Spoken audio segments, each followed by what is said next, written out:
Often talk about getting off this planet. And I think you don't often talk about extraterrestrial life, intelligent life out there. Do you wonder about this kind of thing, about intelligent civilizations out there? I do, but I try to not wonder about it in a particular way. Um, in a certain sense, I do find that speculating about Bigfoot and the Loch Ness Monster and space aliens is kind of a recreation for when things aren't going very well. Uh, at least it gives us some meaning and purpose in our lives.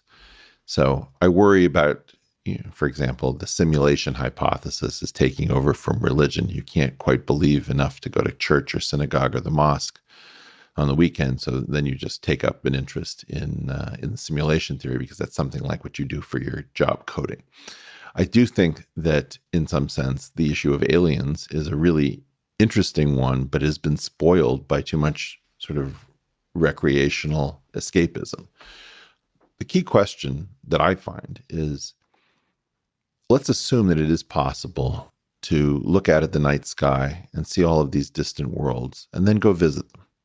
If that is possible, it's almost certainly possible through some as yet unknown or not accepted theory of physics beyond Einstein. And I mean, it doesn't have to be that way, but probably is.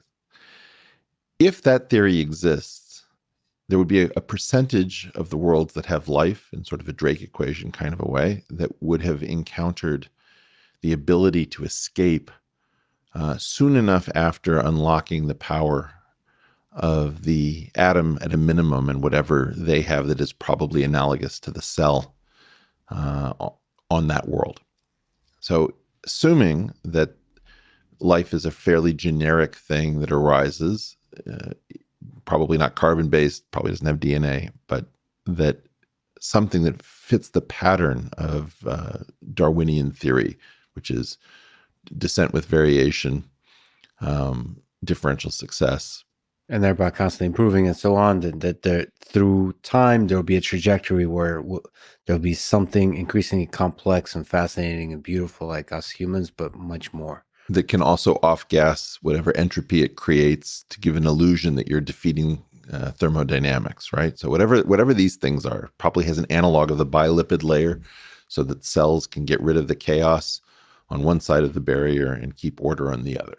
Whatever these things are that create life, assuming that there is a theory to be found that allows that civilization to diversify, we would have to imagine that such a civilization might have taken an interest in its concept of the universe and have come here. They would come here. They would have a deep understanding of the physics of the universe sufficient to have arrived here. Well, there's two questions: whether they could arrive physically and whether their information could be sent here and whether they could gain information from us. It's possible that they would have a way of looking into our world without actually reaching it. I don't know. But yes, if my hope, which is that we can escape this world, can be realized, if that's feasible, then you would have to imagine that the reverse is true and that somebody else should be here.